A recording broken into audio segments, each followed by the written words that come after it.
Hey rock and roll, you made it this far. In this last video in the music theory portion of your onboarding work, we'll be talking about the last component of music as well as an extra bonus component of music as well. So the first component we'll talk about is image. This one's a little more abstract, but it should become clear when you understand that it can arrive to you, the listener, in two different ways. So the first way, the most obvious and straightforward way, is through the lyrics of a song that you're listening to, or singing, or playing. Now the lyrics marry an author's intention for an idea of either a scene or a story or a situation with a predetermined melody, or in some cases, depending on how you're writing it, the lyric may come first and then the melody is added on. So take for example the song Twinkle Twinkle Little Star.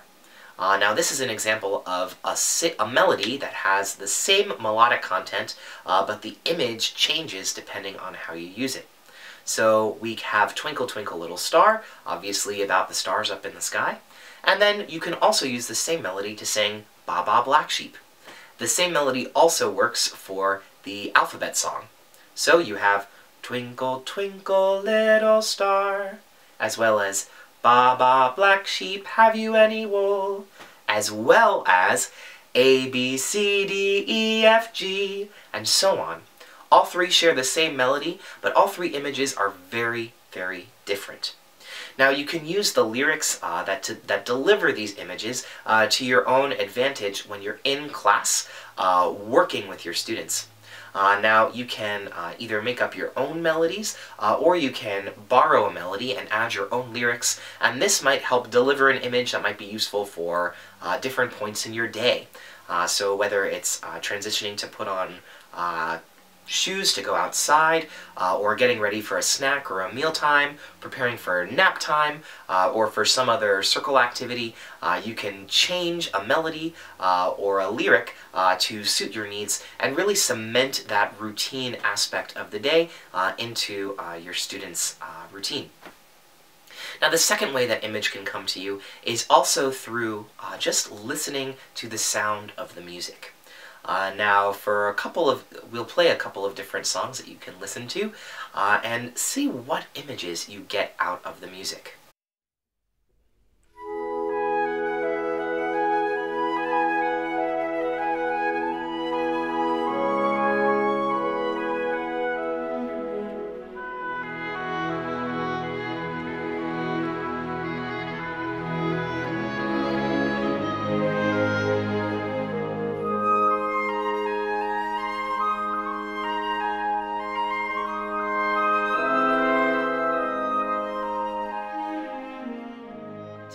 This song makes me feel very light and springy. It sounds like things are awakening. It sounds like the weather is just nice and warm. There's a lot of grass and nature around. Now there's no lyric to tell me that, but for me, that's how the music moves me. That's how it makes me feel in my imagination. Let's listen to this one.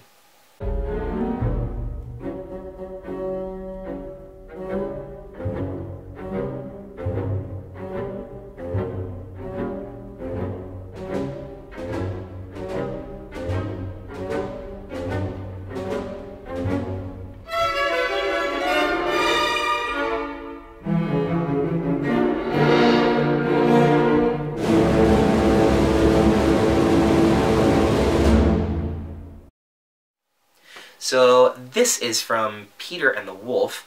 This is the character of the grandfather. Now this is a little very old and plodding kind of music. That evokes the character of the grandfather to me. In fact, this whole piece of music, Peter and the Wolf, was composed to be able to impart the idea of story just listening through music. There's no lyrics at all in it. Oftentimes they will have a narrator, though, when it's performed. Now the last component that I'd like to address is the most abstract one, but I think in many ways it's the most important. The melody and the rhythm of music that you're listening to is already predetermined. The lyrics are set. The instruments and the tone of voice that we'll be playing have been agreed on by the performers, and the dynamic and the tempo as well.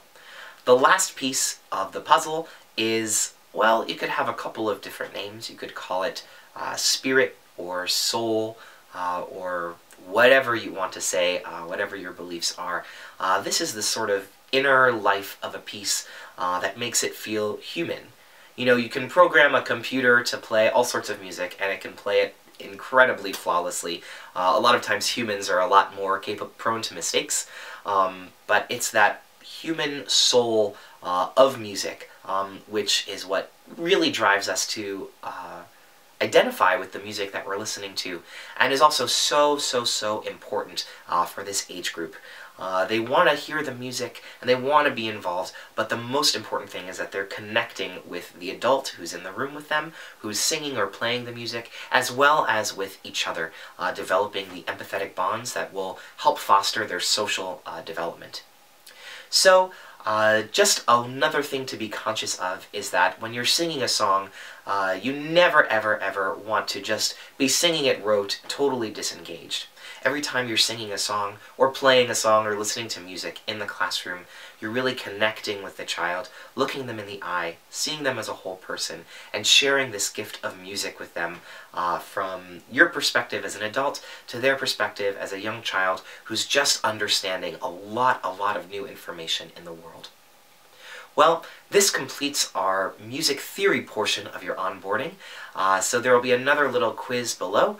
I hope you've had fun, and if you have any questions, then you can meet with the music director during the live in-room training that's going to be coming up a little later.